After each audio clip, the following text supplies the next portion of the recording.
kalau dikasih sifat qanaah, mau jadi kaya miskin nggak masalah. Kalau dia ini miskin dia akan sabar, kalau dia ini kaya maka dia akan berbagi dengan orang lain. Sehingga istilah rizki itu rizki yang cukup. Kemudian yang tertinggi adalah rizki yang cukup bahkan menjadikan orang lain tercukupi dengan rizki yang diberi Allah kepadanya.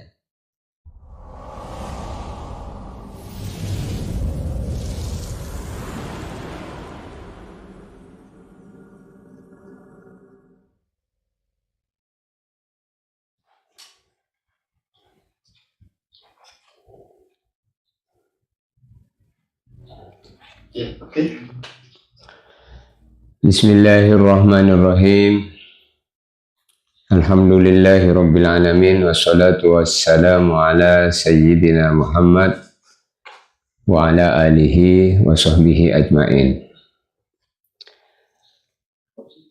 Hadirin jamaah majelis taklim yang dimuliakan Allah dan para pendengar di seluruh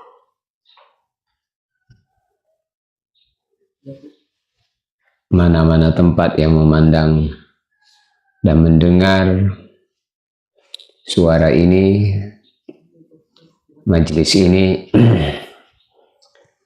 Sama-sama kita bersyukur kepada Allah. Salah satu amal yang sangat dicintai oleh Rasulullah adalah majelis ilmu, yaitu berkumpul untuk belajar ilmu, mengingat Allah dan saling menasihati dalam kebaikan. Man salaka tariqan yaltamisu fihi ilma, barang siapa berjalan untuk menuntut ilmu, sahalallahu lahu tariqan ilal jannah, Allah memudahkan jalan menuju surga. Maka duduk di majelis ta'lim seperti ini termasuk amalan yang sangat dicintai Allah, duduk di taman-taman surga. Kan dikatakan bahwasanya taman surga itu adalah majelis-majelis ilmu. Setiap langkah yang kita langkahkan untuk menuju majelis ilmu dicatat sebagai jalan menuju surga, langkah-langkah kebaikan. Dalam hadis yang lain baginda Nabi bersabda, innallaha wa malaikatahu wa ahlas samawati wal ard hatta namlah fi juhriha wa hatta al-hud la yusalluna ala muallimin nas al-khair. Hadis yang diriwayatkan oleh Al-Imam At-Tirmizi rahimahullah. Baginda Nabi bersabda, innallaha wa malaikatahu, sesungguhnya Allah dan para malaikat-malaikat Allah, wa ahlas samawat, dan seluruh penduduk langit, wal ardi, dan seluruh penduduk bumi, hatta namlah fi juriha, termasuk semut yang ada di dalam lubangnya, wa hatta al-hud, dan ikan-ikan yang ada di laut, la yusallun ala muallimin nas al-khair, memohonkan ampun agar dosa-dosanya diampuni, memohonkan rahmat agar disayangi oleh Allah Subhanahu wa taala, yaitu orang yang ala muallimin nas al khair, yang mengajarkan kebaikan kepada manusia. Maka majelis ta'lim seperti ini adalah sebab turunnya rahmat Allah Subhanahu wa taala. Orang yang duduk dalam majelis ilmu tak henti-hentinya dia selalu berada dalam rahmat dan kasih sayang Allah, berenang dalam lautan rahmat Allah. Maka dalam kitab Ta'limul Muta'allim disebutkan bahwasanya wa kun mustafidan kulla yawmin ziyadatan minal ilmi wasbah fi buhuril fawaid. Berenanglah kamu dalam lautan ilmu, yaitu dengan berusaha mendapatkan tambahan-tambahan kepahaman. Wa kun mustafidan kulla yawmin ziyadatan, setiap hari berusaha untuk mendapatkan tambahan-tambahan ilmu, tambahan-tambahan kepahaman. Baginda Nabi Shallallahu Alaihi Wasallam Beliau diutus sebagai pengajar, mengajarkan umat. Innama bu'istu mu'allima. Baginda Nabi bersabda, sesungguhnya aku diutus oleh Allah sebagai seorang mu'allima, seorang pendidik. Maka kita harus bisa mendidik. Kalau kita tidak bisa mendidik, jadilah orang yang bisa dididik. Jadi, bagus kita menjadi pendidik, pengajar. Kalau kita tidak bisa, maka jadilah kita orang yang bisa dididik dan orang yang bisa diajar. Maka al-muallim wal muta'allim syarikani fil khair. Guru dan murid keduanya sama-sama berada dalam kebaikan. Maka perintah baginda Nabi Muhammad, kun aliman au muta'alliman. Jadilah kamu pengajar, kalau tidak bisa jadilah kamu pelajar. Jadi ada pengajar, ada pelajar. Keduanya termasuk orang yang hidupnya barokah, diberkahi Allah. Maka dalam hadis yang lain baginda Nabi bersabda, ad-dunya mal'un, mal'unun ma fiha, illa dzikrallahi wa man walahu au muta'alliman au mu'alliman au muta'alliman. Ad-dunya mal'unun, dunia ini isinya dilaknat oleh Allah. Illa dzikrallah, kecuali yang ada di dunia ini selalu ingat Allah, zikir kepada Allah. Wa man walah, dan orang yang menyertai majlis zikir, ini selamat daripada laknat. Au muallim au muta'allim, atau orang yang dia ini menjadi penyampai kebaikan, pengajar kebaikan, dan pelajar kebaikan. Jadi kita ini selamat kalau kita ini menjadi orang-orang yang selalu zikir kepada Allah dan selalu menuntut ilmu. Maka majelis ilmu ini termasuk bagian daripada menghidupkan sunnah Nabi, yaitu dengan belajar dan mengamalkan ilmu yang sudah dipelajari. Maka sunnah Nabi akan selalu tetap hidup di kalangan umat selama masih ada orang yang menyampaikan kebaikan. Suatu hari sahabat Nabi Abu Dzar, ya Abu Dzarrin, la anta udwa fata'allama baban minal ilmi umila bihi aw lam yu'mal khairun min ibadati khairun min alfi rak'atin tatawwu'a aw kama ja'a fil hadis. Ya Abu Dzarrin, wa ya Abu Dzar, la anta udwa fata'allama baban minal ilmi, sungguh kamu di pagi hari wahai Abu Dzar duduk belajar ilmu satu bab, belajar kamu satu bab ilmu, umila bihi aw lam yu'mal, setelah kamu belajar kamu amalkan ataupun belum kamu amalkan, itu lebih baik daripada kamu salat sunnah 1000 rakaat. Masya Allah, betapa besar, tinggi dan nilainya menuntut ilmu, belajar satu bab, diamalkan ataupun tidak, itu lebih baik daripada salat sunnah 1000 rakaat, apalagi diamalkan. Masya Allah. Maka jangan takut belajar ilmu karena belum mampu mengamalkan. Tetaplah belajar, setelah belajar niat mengamalkan, minta kepada Allah agar diberi kekuatan untuk bisa mengamalkan dan menyampaikan. Al-Imam Al-Ghazali rahimahullah, beliau mengatakan duduk di majelis ilmu lebih utama daripada sholat sunnah yang panjang. Kenapa? Karena manfaatnya kembali kepada diri dan orang lain. Jadi duduk di majelis ilmu ini bukan manfaat kepada diri saja, tapi bermanfaat kepada diri sendiri dan orang lain. Ketika kita ini menjadi ahli ilmu, maka orang lain akan bisa kita berikan ilmu sehingga orang lain mendapatkan bagian daripada ilmu, kepahaman. Maka termasuk sedekah itu adalah menyampaikan ilmu, bernilai sedekah. Al-Imam Asy-Syafi'i rahimahullah beliau mengatakan menuntut ilmu lebih utama daripada ibadah sunnah. Maka hadirin yang dirahmati Allah, jangan meremehkan duduk di majelis ta'lim, bisa jadi karena satu majelis ilmu dosa kita diampuni, hati kita dilembutkan, dan Rasulullah Shallallahu Alaihi Wasallam ridho dan gembira kepada kita. Jadi termasuk perkara yang menggembirakan Rasulullah kalau kita ini selalu menyampaikan apa yang disampaikan Rasulullah. Disampaikan oleh malaikat kepada baginda Nabi Muhammad, ya Rasulullah, fulan bin fulan, dia selalu ngomong apa yang diomong engkau.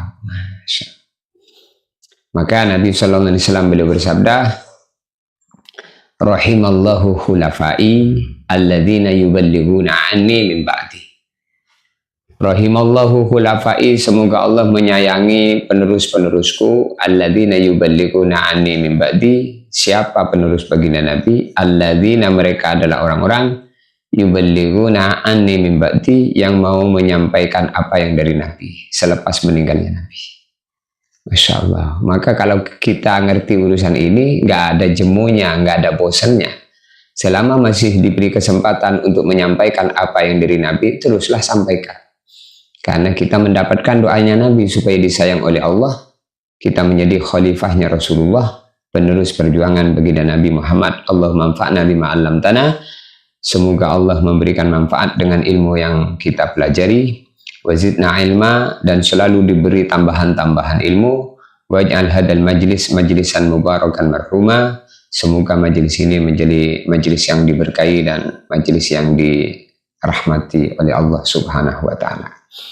Di pagi hari ini kita akan membahas mengenai satu tema, yaitu ikhtiar dan qanaah. Ikhtiar dan qanaah. Ikhtiar itu apa? Qanaah itu apa? Ikhtiar itu as-sa'yu fi talabir rizki, berusaha mencari rizki. Ikhtiar itu berusaha mencari rizki, berusaha mendapatkan ridho Allah, berusaha untuk mendapatkan kebaikan, berusaha. Jadi ikhtiar itu berusaha. Ikhtiar dalam rizki, berusaha mencari rizki. Ikhtiar di dalam punya anak-anak yang soleh dan solehah, yaitu menikahi wanita yang baik, kemudian berdoa kepada Allah sebagaimana doa Nabi Ibrahim, Rabbana hablana min azwajina wa dzurriyyatina qurrata a'yun waj'alna lil muttaqina imama. Ini ikhtiar. Jadi ikhtiar, kesimpulan daripada ikhtiar itu adalah berusaha. Ilam, ketahuilah, anna sa'ya fi talabir rizki sunnatun, bahwasanya berusaha mencari rizki yang halal itu hukumnya sunnah. Bahkan masuk dalam kategori wajib, karena kita dilarang memberi makanan yang haram kepada keluarga, istri dan anak kita. Kalau kita dilarang memberi makanan yang haram, maka kita diperintah mencari rizki yang halal, agar yang diberikan kepada istri dan anak kita adalah rizki-rizki yang halal. Kemudian ada satu sifat yang tidak bisa dipisahkan daripada ikhtiar, yaitu qanaah. Jadi setelah kita ikhtiar, maka kita qanaah. Wal qanaatu kanzun la yafnah. Merasa cukup dengan pemberian Allah setelah kita ikhtiar, diberi sedikit, diberi banyak, tetaplah ridha, merasa cukup. Itu namanya qanaah. Wa bihima yakmulu halul abdi fi dinihi wa dunyah. Dan dengan ikhtiar dan qanaah, ya, dengan ikhtiar dan qanaah, seorang hamba menjadi sempurna dalam urusan dunia dan agamanya. Yakmulu, menjadi sempurna halul abdi, keadaan seorang hamba dengan ikhtiar dan qanaah, sempurna agamanya, fi dinihi wa dunyah, sempurna agama dan dunianya. Maka ikhtiar tanpa qanaah adalah rakus dan gelisah. Jadi kalau ikhtiar saja tapi tidak pernah merasa cukup, maka dia ikhtiarnya dalam kerakusan, sehingga dikasih seberapa pun tidak merasa cukup. Maka ikhtiar tanpa qanaah ya rakus. Tomak namanya, rakus. Maka ikhtiar harus disertai dengan qanaah. Qanaah itu ridho dengan bima qasamallah. Ar-ridho bima qasamallah. Ridho dengan pembagian Allah atas ikhtiar kita, atas usaha kita. Maka ikhtiar tidak bisa dipisahkan daripada qanaah, karena ikhtiar tanpa qanaah adalah rakus dan gelisah. Kemudian qanaah tanpa ikhtiar, qanaah saja tapi nggak mau usaha, tapi nggak mau ikhtiar, itu malas dan kekeliruan. Maka qanaah itu setelah ikhtiar. Maka ikhtiar tidak bisa dipisahkan daripada qanaah, karena ikhtiar tanpa qanaah adalah rakus dan qanaah tanpa ikhtiar adalah malas. Jadi kalau qanaah tanpa ikhtiar malas. Jadi kalau qanaah tapi tidak usaha, ini namanya malas, namanya pengangguran. Maka Islam itu bukan agama pasrah tanpa usaha, juga bukan agama ketamakan. Tamak itu apa? Tamak itu ikhtiar tapi tidak qanaah. Kalau qanaah tidak ikhtiar, namanya pasrah tanpa usaha. Jadi harus usaha, setelah usaha baru pasrah, tawakal. Maka Al-Imam Ahmad bin Hanbal rahimahullah, beliau mengatakan manusia lebih butuh qanaah daripada banyak harta. Kata Imam Ahmad bin Hanbal, manusia itu lebih butuh qanaah daripada banyak harta. Maksudnya gimana? Kalau banyak harta tapi tidak pernah merasa cukup, ini kemiskinan. Maka dikatakan bahwasanya innal ghina ghinan nafsih. Kaya itu adalah bila hati merasa cukup, dan rasa cukupnya hati itu adalah qanaah dan ridho. Nah, ini perlu dipelajari.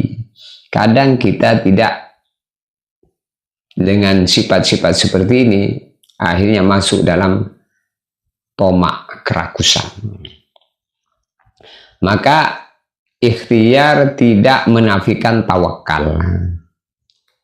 Tawakal, jadi ikhtiar dan tawakal dan qanaah. Jadi ikhtiar itu berusaha, setelah berusaha maka tawakal, serahkan sama Allah, maka kemudian qanaah dengan apa yang ditakdirkan Allah atas usahanya, ridho, merasa cukup. Kadang mau banyak dikasih sedikit, maka syukur, merasa cukup. Kadang mau ini dikasih itu. Kadang berdoa, doanya belum dikabul. Sebenarnya bukan doanya belum dikabul, doanya tertunda, karena tidak ada doa yang terkabul. Kenapa tertunda? Karena Allah hendak menengok keistiqomahan kita dalam doa. Masya Allah. Maka Nabi berdagang sebagai bentuk ikhtiar. Ada strategi dalam perang. Ada Nabi juga menyimpan bekal sebagai bentuk ikhtiar untuk persiapan menghadapi paceklik. Jadi menyimpan untuk persiapan itu tidak masuk dalam kategori tidak masuk dalam kategori ragu dengan rezeki Allah, enggak.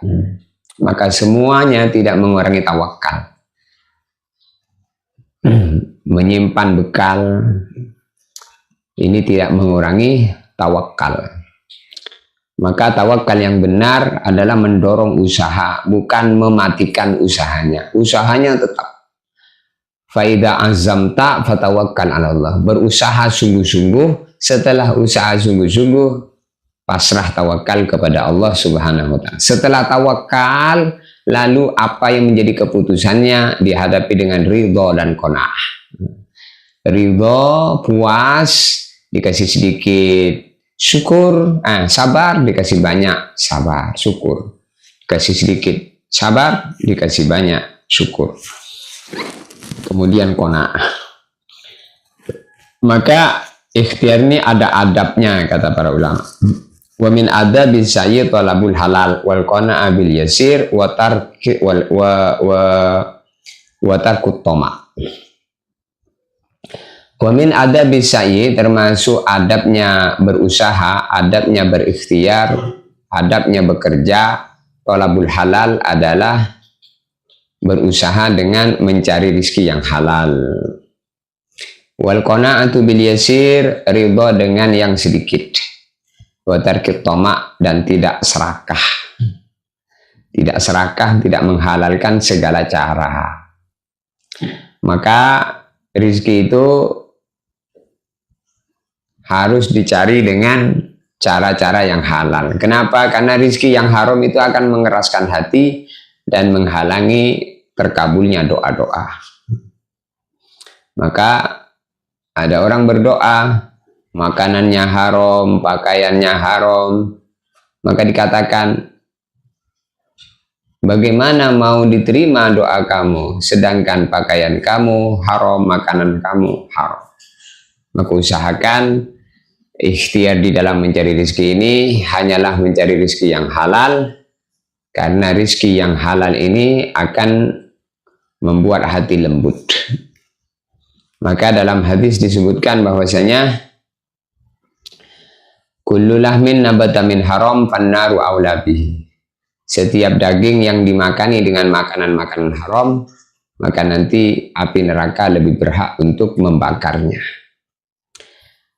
Jadi adabnya orang berikhtiar berusaha 3 ya. Yang pertama thalabul halal, harus dengan rezeki yang halal. Orang dulu kalau dia mau berangkat dari rumahnya untuk mencari rezeki, ketika suaminya keluar rumah, istrinya pesan, wahai suamiku, aku rela dengan rezeki yang diberikan Allah yang sedikit asal halal daripada banyak tapi haram. Maka disebutkan bahwasanya qalilun min halal khairun min katsirin min haram. Qalilun min halal, sedikit tapi sumber yang halal, khairun min katsirin min haram, lebih baik daripada banyak tapi sumbernya haram. Maka orang beriman itu hanyalah dari sumber yang halal, berbeda dengan orang yang tidak beragama. Halal haram hantam, bahkan menghalalkan yang haram, naudzubillah min dzalik. Maka di dalam masalah qanaah ya, ini ada hakikatnya. Inti daripada qanaah itu wa haqiqatul qanaah ar-ridha bima qasamallahu ta'ala wa tarku tama ila ma fi aidin nas. Jadi inti daripada qanaah itu 2. Jadi qanaah itu bukan berarti miskin ya, bukan berarti miskin. Qanaah itu bukan berarti miskin, tapi ridha dengan apa yang dibagi Allah. Dibagi miskin sabar, dibagi kaya syukur. Itu qanaah juga. Maka qanaah itu dalam 2 perkara. Ridha dengan apa yang dibagi Allah, kemudian yang kedua tidak iri dengan milik orang lain. Jadi hakikatul ridha, hakikatul qanaah, hakikatnya qanaah adalah ar-ridha bima qasamallahu ta'ala, ridha dengan apa yang dibagi Allah kepadanya, dibagi banyak syukur, dibagi sedikit sabar. Kemudian yang kedua, wa tarkut tama' ila ma fi aidin nas, tidak iri dengan apa yang dimiliki orang lain. Nah, ini harus diperhatikan. Karena kadang kita itu iri dengan apa yang dibagi Allah kepada orang lain. Jadi iri ini menghapus segala amal. Ada hasad. Maka nanti ada pembahasan tentang hasad, iri hati dan dengki. Maka Nabi SAW beliau bersabda, la tabaghadu, jangan saling marah. Jangan suka marah. Nggak boleh kita marah dengan orang lain. Wala tahasadu, jangan juga dengki. Wa kunu ibadallahi ikhwana, jadilah kamu hidup di dunia ini menjadi hamba Allah yang bisa bersaudara.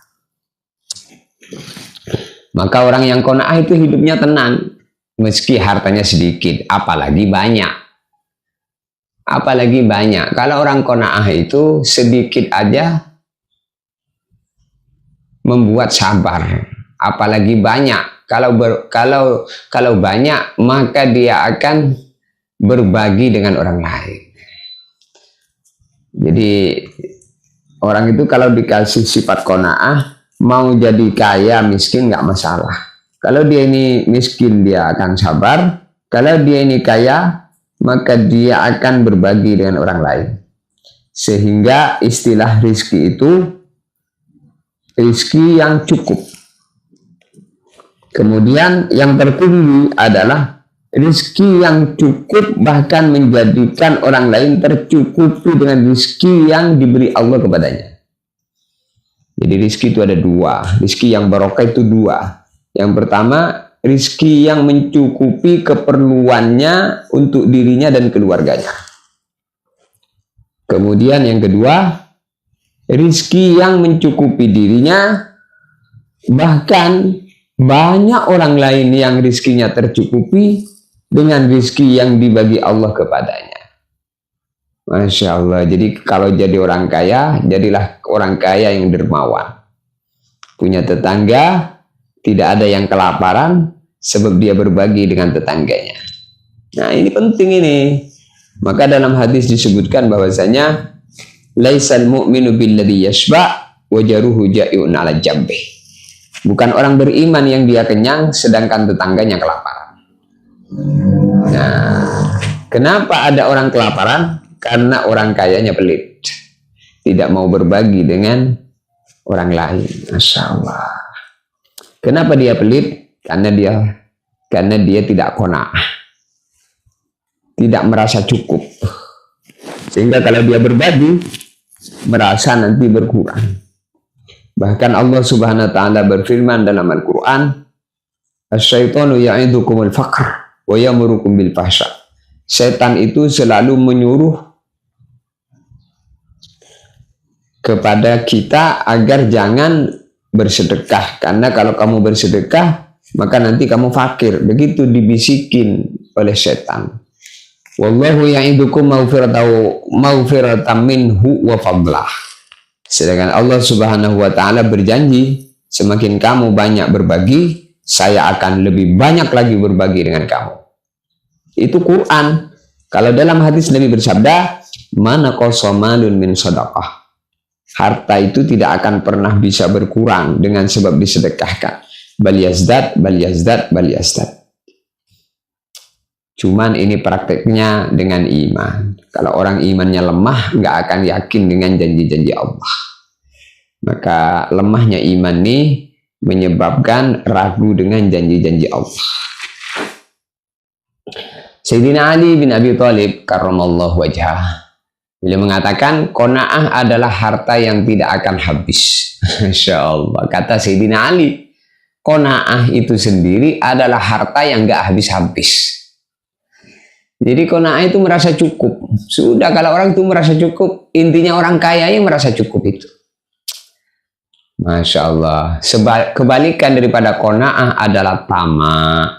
Apa itu tama? Wa tama yufsidul qalbah wa yudhibul barakat wa yurisuz zullah.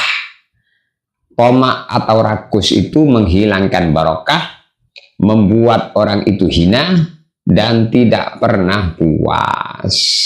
Maka orang yang tamak itu punya keinginan lebih, tidak punya. Jadi kalau punya, ingin lebih. Kalau tidak punya, gelisah. Jadi kalau kaya, tidak pernah kurang, tidak pernah cukup. Ingin lagi dan lagi. Kalau dia tidak punya, gelisah. Gelisah sehingga mengambil hak orang lain, menjadi pencuri. Masya Allah, naudzubillah, tidak sabar. Masya Allah. Maka keseimbangan dunia dan akhirat ini kita harus selalu lihat situasi dan kondisi. Maka dikatakan bahwasanya khairul umur awsatuha. Khairul umur awsatuha. Sebaik-baik keadaan adalah sedengan, ya. Fala tarkad dunya kulliyan. Fala tarkud dunya kulliyan. Maka dunia jangan ditinggalkan semuanya. Wala al-istighraq fiha. Dunia itu sebagai jalan menuju akhirat. Dunia itu cukup di tangan, bukan di hati. Dunia itu sebagai jalan menuju akhirat. Maka dunia itu sebagai keperluan. Ad-dunya khuliqat lakum wa antum khuliqtum lil akhir. Dunia diciptakan untuk kamu sebagai fasilitas, wa antum khuliqtum lil akhirah, sedangkan kalian diciptakan oleh Allah untuk kehidupan akhirat. Harus sadar itu. Jadi apa-apa yang kita capai di dunia ini hanyalah sekedar keperluan selama perlu. Selama perlu. Yaitu ketika di dunia ini. Perlu dunia. Maka keperluan-keperluan perlu dicari, tapi mencarinya dengan cara yang halal. Jangan yang haram. Untuk keperluan saja. Suatu saat kalau nanti sudah tidak perlu, ya nggak usah dipakai lagi. Maka dunia ini kalau sudah tidak diperlukan, ya nggak dipakai. Kapan kita nggak perlu dengan dunia lagi? Ya kalau sudah mati. Kita nggak perlu duit lagi. Kita nggak perlu makan. Kita nggak perlu sawah, nggak perlu rumah lagi. Allahu Akbar. Maka harus ada kepahaman tentang ini. Ada istilah keperluan, ada istilah maksud. Maksud tujuan, ada keperluan. Apa maksud tujuan daripada hidup ini? Wa ma khalaqtul jinna wal insa illa liya'budun. Maksud tujuan daripada hidup ini menjadi hamba Allah, hidup di bumi Allah, di bawah langit Allah, makan rezeki dari Allah, menggunakan fasilitas semuanya ini dari Allah, maka kita gunakan untuk mendapatkan ridha Allah. Itu. Wabtaghi fima ataqallahu darul akhirah. Segala apa yang diberikan Allah kita gunakan untuk mendapatkan ridha Allah. Itu maksudnya daripada tujuan hidup ini. Selama hidup berusaha mendapatkan ridha Allah dalam segala tindakan, aktivitas dan perbuatan. Itu maksudnya. Ada keperluan hidup ya makan, minum, pakaian, kendaraan, rumah. Itu keperluan. Nah, kalau keperluan ini tidak dibawa mati, yang dibawa mati itu maksud hidup. Nah, kalau keperluan hidup tidak dibawa mati, tapi maksud hidup dibawa mati. Sholat dibawa mati, sedekah dibawa mati, manfaat nanti setelah mati. Tapi kalau tidak disedekahkan, menjadi keperluan-keperluan yang dinikmati di dunia, Masya Allah, semua jadi penyesalan kalau belum dijadikan amal. Maka kita berusaha wabtaghi fima ataqallahu darul akhirah. Maka bekerja mencari rezeki yang halal itu ibadah dan termasuk sabilillah. Sehingga kalau ada orang itu meninggal dunia di saat dia mencari nafkah, maka dia mati dalam keadaan syahid. Untuk itu jangan pernah membanding-bandingkan rezeki yang Allah bagi dengan kita dengan apa yang dibagi Allah kepada orang lain. Karena kalau membanding-bandingkan, nanti akan iri dengan apa yang dimiliki orang lain. Jangan membanding-bandingkan rezeki ya dengan yang Allah bagi dengan diri kita dan orang lain. Maka kalau kita mau tenang, qanaah, menerima ya. Orang yang qanaah itu dia akan bisa syukur ketika mendapatkan banyak, dia akan bisa sabar ketika mendapatkan sedikit. Orang itu kalau qanaah dalam perdagangan, maka dapat untung yang banyak dia syukur, rugi dia sabar. Memang begitu. Nah, qanaah. Maka ikhtiar plus tawakal kemudian qanaah ini mendatangkan hidup yang barokah. Allahu Akbar walillahi. Maka kita selalu berusaha, yang kita usahakan itu adalah barokah. Supaya barokah gimana? Ikhtiar, kemudian tawakal, kemudian qanaah. Ikhtiar dengan berusaha dengan cara-cara yang halal. Fa idza qudiyatis shalat fantashiru fil ardi wabtaghu min fadlillah wadhkurullaha katsira la'allakum tuflihun. Jadi kalau kamu sesudah sholat, nyebarlah di bumi mencari rezeki, wadhkurullaha katsira la'allakum tuflihun. Dan jangan lupa di saat kita mencari rezeki harus ingat kepada Allah dengan ingat yang banyak. Maknanya apa? Luruskan niat dalam setiap usaha. Dan mencari rezeki jangan sampai meninggalkan sholat. Maka Quran dalam surat Jumat, fa idza qudiyatis shalat fantashiru fil ardi. Kalau kamu sesudah sholat, sesudah mengerjakan sholat, menyebarlah di bumi mencari rezeki. Wabtaghu min fadlillah. Ini menunjukkan isyarah dua. Mencari rezeki sesudah mengerjakan sholat. Yang kedua, kesibukan mencari rezeki jangan sampai meninggalkan sholat. Maka mencari rezeki sesudah mengerjakan sholat. Ketika mencari rezeki, jangan lupa, jangan sampai meninggalkan sholat. Masya Allah. Jadi dua ya. Kalau mau rezekinya barokah, rezeki dicari setelah kita mengerjakan sholat. Di saat kesibukan mencari rezeki, jangan sampai tinggalkan sholat. Masya Allah. Wabtaghu min fadlillah. Wadhkurullaha katsira la'allakum tuflihun. Kemudian di dalam mencari rezeki tadi harus zikir kepada Allah, yaitu niat yang betul, mencari ridho Allah. La'allakum tuflihun. Kalau orang di dalam mencari rezekinya tadi dengan niat yang betul, tidak melalaikan perintah-perintah Allah, maka akan menjadi orang yang sukses. La'allakum tuflihun, pasti menjadi orang yang sukses. Allah. Jadi orang sukses itu siapa? Kadang orang tuh nggak ngerti orang sukses itu siapa. Alladzina su'idu fa'ammal ladzina su'idu fa fil jannati khalidina fiha. Ya, orang sukses itu orang yang sukses di akhirat. Maka untuk itu kita semua ini orang-orang akhirat yang sedang mampir di dunia. Harus yakin itu, kita ini siapa? Kita ini orang akhirat yang sedang mampir di dunia. Makanya setelah selesai keperluannya di dunia, berangkat pergi menuju akhirat, muqaddimahnya adalah kematian. Jadi istilah pepatah dikatakan bahwasanya dunia ini hanyalah mampir ngombe katanya. Ibarat seperti orang mengadakan perjalanan, kemudian mampir di suatu tempat, di toko, untuk ngopi, di rumah makan, mampir dulu sebentar, untuk ngopi keperluan, setelah selesai hajatnya, berangkat lagi. Kita dunia ini mampir ngombe saja. Jadi mampir, cuman mampir-mampir saja.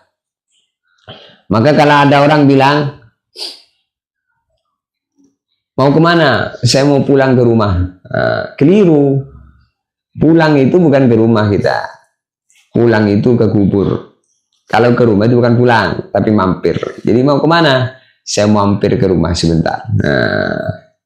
Setelah itu akan pergi selama-lamanya. Subhanallah, Masya Allah. Mudah-mudahan sedikit yang bisa sampaikan ini bermanfaat bagi diri saya pribadi dan kita semua. Usikum wa nafsi bitaqwallah faqad fazal muttaqun. Semoga Allah selalu memberikan kepada kita sifat-sifat yang mulia, sifat-sifat yang baik, sifat qanaah, ridho, sabar, tawakal. Masya Allah. Alhamdulillah. Mudah-mudahan perbincangan kita di pagi hari ini perbincangan yang barokah bagi kita semua. Mari kita tak jemu-jemu, tak bosan-bosan.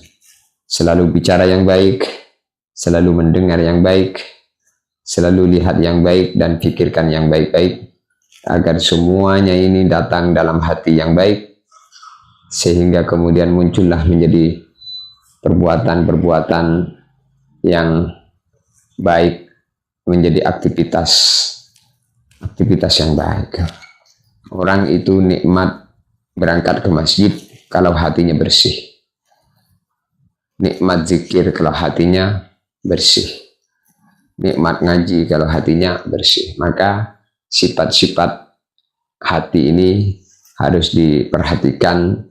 Jangan sampai kita ini menjadi orang yang tidak ridho, tidak tawakal, tidak qanaah, tidak sabar, tidak syukur. Kalau tidak semua itu, maka yang datang kebalikannya. Apa itu? Sombong, ujub, riya, munafik. Naudzubillah min dzalik. Mudah-mudahan Allah membersihkan kita daripada segala sifat-sifat setan yang bersemayam di dalam hati kita. Lalu kemudian dibersihkan oleh Allah Subhanahu wa taala dari sifat-sifat tercela diganti dengan sifat-sifat yang mulia. Kita meminta kepada Allah, Allahumma zayyinna bittaqwa wal istiqamah wa zayyinna bil akhlaqil karimah wa ihtimna bi husnil khotimah. Hiasilah hati kami ya Allah dengan akhlak yang mulia, berikan juga istiqamah dalam kebaikan, wahtimna bi husnil khotimah, jadikanlah kami menjadi orang yang husnul khotimah pada akhirnya. Hadanallahu wa iyyakum. Subhanallah wa bihamdihi, subhanakallahumma wa bihamdika, asyhadu an la ilaha illa anta astaghfiruka wa atubu ilaik. Wassalamualaikum warahmatullahi wabarakatuh. Waalaikumsalam warahmatullahi wabarakatuh. Alhamdulillah, alhamdulillah.